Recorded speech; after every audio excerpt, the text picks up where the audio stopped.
So hey guys, welcome back in a new video. तो guys, आज के हम इस वीडियो लेक्चर में बात करने वाले हैं फार्माकोग्नोसी 2 के कुछ मोस्ट इंपॉर्टेंट क्वेश्चंस के बारे में। ठीक है, तो देखो फार्माकोग्नोसी ये थोड़ी एक कॉम्प्लिकेटेड सी सब्जेक्ट है, बिकॉज इसमें बहुत सारी तो ड्रग्स दे रखी हैं। ठीक है, अब फिर ड्रग्स के बारे में हमको बहुत कुछ पढ़ना है। देखो यूनिट 2 में आप देख लो कितनी सारी ड्रग्स हैं, यूनिट 3 में भी काफ़ी सारी ड्रग्स हैं, यूनिट 4 में भी ड्रग्स हैं। इन 3 यूनिट में आप ये समझ लो ड्रग्स ही ड्रग्स भरे पड़े हैं। ठीक है, तो आज की वीडियो में आपका पूरा क्लियर होने वाला है कि क्या पढ़ना है, कौन सी ड्रग ज़्यादा इंपॉर्टेंट है, कहाँ से पढ़ना है और क्या क्या पढ़ना है। ठीक है, तो वीडियो लेक्चर को पूरा देखना है, एंड तक आपको कुछ ना कुछ नॉलेज मिलेगी। ठीक है, ऐसा मत समझिए कि वीडियो देखने से आपका कुछ लॉस होगा, बिल्कुल कुछ भी लॉस नहीं होने वाला है आपका, और फायदा ही होगा। ठीक है, तो देखो सबसे नंबर 1 यूनिट आती है आपकी मेटाबॉलिक पाथवेज। तो इसमें तो सिंपल एक क्वेश्चन है मोस्ट इंपोर्टेंट। देखो मैं आपको डायरेक्ट बता देता हूँ, यूनिट नंबर 1 में मोस्ट इंपोर्टेंट क्वेश्चन है सिग्मिक एसिड पाथवे। ठीक है, जरूर आएगा, हर साल रिपीट होता है, बट अगर ये नहीं आता है तो इसके अकॉर्डिंग आएगा, मतलब अल्टरनेट आएगा मेवालोनिक एसिड पाथवे, जिसको हम एसीटेट पाथवे भी कह देते हैं। तो इसके 4-5 नेम है, तो आप एक बार से नेम देख लेना। ठीक है, तो सिग्मिक एसिड तो गाइस गारंटी दे सकता हूँ कि मैं आएगा ही आएगा, बट अगर बाई चांस लक 1% काम नहीं करा, वहाँ पर आएगा फिर एसीटेट पाथवे। ठीक है, तो दोनों पाथवे को अच्छी तरीके से करना, सिग्मिक एसिड पाथवे को काफ़ी अच्छी से करना। ठीक है, फिर एक थर्ड क्वेश्चन आता है इसमें, write a note on application of radioactivity in the investigation of biogenetic pathway. तो देखो ये वाला क्वेश्चन यहाँ पे आपका study of utilisation of radioactive isotopes बारे में। ठीक है, तो इस भी क्वेश्चन को छोड़कर नहीं जाना है। ठीक है ना, बहुत ही इंपॉर्टेंट क्वेश्चन हो जाता है ये भी, बिल्कुल मत छोड़ के जाना। एंड गाइस एक बात मेरी यहाँ पर आप सुनो पहले, these all are long important question. ठीक है, तो इनको शॉर्ट में आप गिनती मत करना इनकी, ये सिर्फ लॉन्ग क्वेश्चन है। ठीक है ना, कभी आप इनको ही करके जाओ पेपर आपका अच्छा नहीं जाए। तो ये बस आपके एक लॉन्ग क्वेश्चन है, जो आपके ये क्वेश्चन बचेंगी, ड्रग्स बचेंगी, वो मैं इनको शॉर्ट क्वेश्चन में कवर कराऊंगा। ठीक है, तो अभी बात सिर्फ यहाँ पर लॉन्ग क्वेश्चन की। ओके, तो यूनिट 1 खत्म हुई यहाँ पर।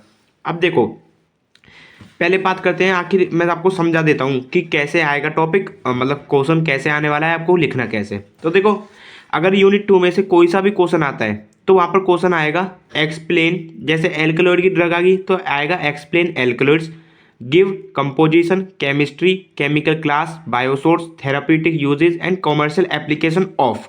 अब ये देखो ये सब चीज़ तो आपको सबके बारे में लिखनी है, कि कोई सा भी आ जाए आपको लिखनी तो है ही। अब ड्रग कौन सी आएगी मैं सिर्फ वही बता देता हूँ आपको। ठीक है, तो ये क्वेश्चन आपको समझ आएगा, ये सब चीज़ पूछेगा वो। ठीक है, ध्यान रखना ये सब चीज़ पूछेगा। या फिर एक अदर क्वेश्चन आएगा, गिव द फार्माकोग्नोसी ऑफ। ठीक है, ये सब आपको बताना होगा उसमें भी, क्योंकि फार्माकोग्नोसी में आप जनरली क्या पढ़ते हो, कहाँ से वो ऑब्टेंड हुआ है, यानी कि बायोलॉजिकल सोर्स क्या है, फैमिली क्या है, एंड उसका जोग्राफिकल सोर्स क्या है, केमिकल क्लास क्या है, केमिकल कॉन्स्टिट्यूएंट क्या है, माइक्रोस्कोपिक का कैरेक्टर क्या है, मतलब सब कुछ समझ ही रहे हो ना। तो ये पूरा क्वेश्चन बन के आएगा। अब मैं आपको सिर्फ मेन ड्रग्स बताता हूँ कि आपको कौन सी पढ़नी है। ठीक है, तो देखो एल्कलॉइड्स में आपको, एल्कलॉइड्स काफ़ी ज़्यादा इंपॉर्टेंट टॉपिक है, 3 ड्रग आपको पढ़नी ही पढ़नी है। अब यहाँ पर देखो एल्कलॉइड्स, विनका, रोवोल्फिया, बेलाडोना, ओपियम। तो रोवोल्फिया एंड ओपियम काफ़ी ज़्यादा इंपॉर्टेंट हो जाते हैं, बेलाडोना भी आप पढ़ लेना। ठीक है, रोवोल्फिया, ओपियम, बेलाडोना 3 हो गई।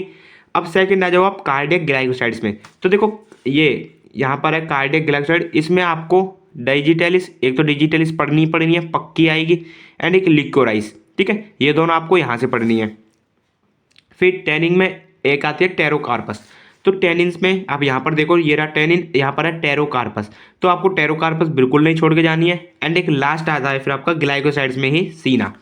तो ग्लाइकोसाइड ये रहा, सीना ये रहा। ठीक है, तो मैंने आप यहाँ पर 5 या 6 ड्रग है मैंने सिलेक्ट करी हैं, तो आप इनको अच्छे से कर लेना, इनको बच छोड़ के जाना। ठीक है ना, अब बात करते हैं यूनिट नंबर 3 की।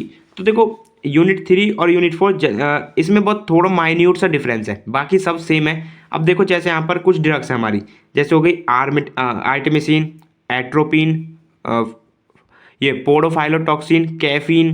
ठीक है, मतलब ये वाली ड्रग यहाँ पर भी दे रखी है। ठीक है ना, तो यहाँ पर आपको पढ़ना क्या है जनरली, इसका हम आइसोलेशन कैसे करते हैं, यानी कि एक्सट्रैक्शन कैसे करते हैं। इन ये केमिकल कॉन्स्टिट्यूएंट ही तो हैं, तो इनका हम एक्सट्रैक्शन कैसे कहते हैं, इनको हम आइडेंटिफाई कैसे करते हैं। ठीक है ना, सबसे मेन है इनका आइडेंटिफिकेशन हम कैसे कहते हैं, केमिकल टेस्ट होते हैं वो आपको अच्छे से आने चाहिए। फिर इनकी एनालिसिस हम किस प्रकार से करते हैं, एनालिसिस हम TLC यानी कि थिन लेयर क्रोमेटोग्राफिक से करते हैं, वो आपको पता होनी चाहिए। तो अब मैं यूनिट 3 में आपको ड्रग बता देता हूँ कौन कौन सी हैं। तो देखो यूनिट 3 में आएगा आपका सबसे main important menthol. Menthol guys काफ़ी ज़्यादा इंपॉर्टेंट है, इस बार भी आएगा। अगर मेंथोल 1% नहीं आता है तो उसमें आएगा आर्टेमिसिन, ठीक है ना। फिर routine, quinine, caffeine, curcumin and atropine. तो देखो ये जो एक एट्रोपिन और एक यहाँ पर कैफीन, तो ये दोनों क्वेश्चन आपके मेन इंपॉर्टेंट हो जाते हैं यूनिट 4 में भी। ये रहा एट्रोपिन, ये रहा, ठीक है ना, कैफीन ये रहा। तो मैं इसको अलग से यूनिट 4 में नहीं बता रहा हूँ, आप यहीं पर कर लेना इसको। तो एट्रोपिन और कैफीन का आप इंडस्ट्रियल प्रोडक्शन में पढ़ लेना, एस्टिमेशन वही हो जाएगा, यूटिलाइजेशन इसके यूजेस हो जाएंगे, ठीक है ना। तो एट्रोपिन और कैफीन काफ़ी ज़्यादा मोस्ट इंपॉर्टेंट क्वेश्चन हो जाते हैं, आप इनको कर लेना, क्योंकि मैंने ये यूनिट 3 में ही लिख दिए हैं, तो यूनिट 4 में करने की जरूरत इनको नहीं है। अब देखो यूनिट 4 में जो मोस्ट इंपॉर्टेंट क्वेश्चन है वो आता है आपका फॉस्फोलिन के ऊपर। तो फॉस्फोलिन का आपको पूरा इंडस्ट्रियल मतलब इंडस्ट्रियल कैसे ऑब्टेंड होते हैं ये बताना है, फिर उसका एस्टिमेशन, यूटिलाइजेशन, मतलब सब कुछ। कैफीन मैंने दोबारा लिख दिया है, कोई दिक्कत नहीं, आप पढ़ लेना। इसमें से अगर ये नहीं आते तो ये आएगा सेनोसाइड्स और डाइजॉक्सिन, तो इनको भी मत छोड़ना। अब देखो यूनिट 4 में ये 11-12 ड्रग है, तो इसमें से मैंने 4 बताई है, 4 में भी 2 मोस्ट इंपॉर्टेंट है, ये ऊपर वाली। अब इतना तो आप कर सकते हो, ठीक है। अब देखो यूनिट नंबर 5 आपकी एक मोस्ट इंपॉर्टेंट मतलब एक मोस्ट इंपॉर्टेंट क्वेश्चन बनता है यहाँ से, एंड ये हर बार आता ही आता है, कुछ भी हो जाए आएगा ही आएगा। यहाँ पर बनता है क्रोमेटोग्राफी टॉपिक से। तो यहाँ पर ये रहा क्रोमेटोग्राफी टेक्निक, इसमें से एक क्वेश्चन बनेगा define chromatography, application of chromatographic technique in isolation, purification and identification of herbal drugs. तो एक क्वेश्चन गारंटी से बनेगा ही बनेगा। अगर ये नहीं बनता है तो इसके अल्टरनेट आएगा डिस्क्राइब एप्लीकेशन ऑफ HPTLC। तो HPTLC ये भी एक क्रोमेटोग्राफिक की टेक्निक है। तो अगर ये नहीं आएगा तो घुमा के क्वेश्चन इस प्रकार से आएगा, ठीक है। तो मोस्ट इंपोर्टेंट क्वेश्चन है गाइस, आएगा ही इस बार भी, ध्यान रखना। एंड एक है स्पेक्ट्रोस्कोपिक टेक्निक। अगर ये दोनों ही नहीं आए, लक बाई चांस 1% आपका काम नहीं करा, तो आएगा फिर स्पेक्ट्रोस्कोपिक टेक्निक, तो इसको भी आप कर लेना, ओके।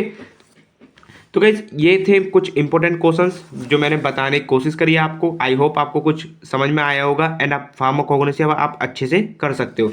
तो बाकी जो इसमें ड्रग्स बची हैं मैं उनको 2 नंबर में कनेक्ट मतलब जो वेरी शॉर्ट क्वेश्चंस होते हैं उनमें कवर करा दूंगा, ठीक है। तो अगर इसके नोट्स वोट्स आपको कुछ भी चाहिए, आप हमारे ग्रुप से जुड़ सकते हैं या कमेंट बॉक्स में कमेंट कर सकते हैं, मैं आपको प्रोवाइड करा दूंगा, ठीक है। तो मिलते हैं नई वीडियो लेक्चर में, तब तक के लिए बाय बाय, टेक केयर।